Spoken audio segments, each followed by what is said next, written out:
bersama saya Arslan Barawas. Kami sekarang ada di tempat budidaya lobster.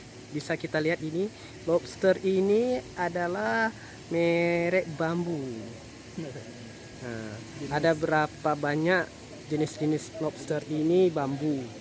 Ini pembudidayaan lobster. Ini juga merek jenis bambu bisa kita lihat.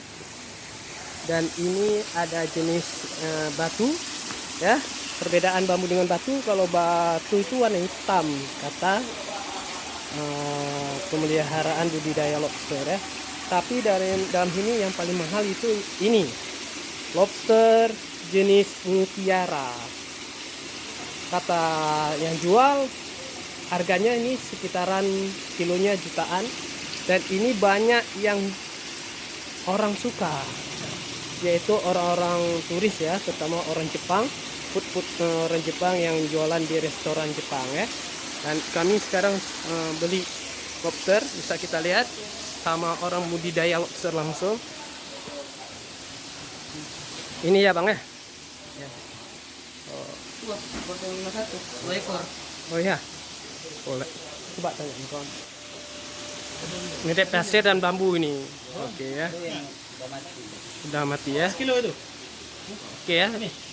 Nah, beginilah budidaya lobster pada kawan-kawan. Ini kita bisa lihat ini tempatnya Laboratorium Prodi D3 Perikanan Tangkap Politeknik Kepulauan Semelu, ya.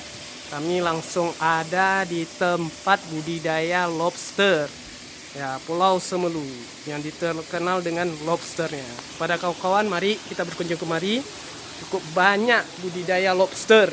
Semelu terkenal dengan lobsternya dan keindahan alamnya. Kita lihat, ya, keindahan alamnya. Oke, kami tunggu kedatangan kawan-kawan untuk datang sini, berkunjung di Pulau Semelu, berwisata sini dan makan makanan khas Semelu, terutama lobster. Bersama saya Arslan Barawas, sampai jumpa di channel berikutnya. Wassalam.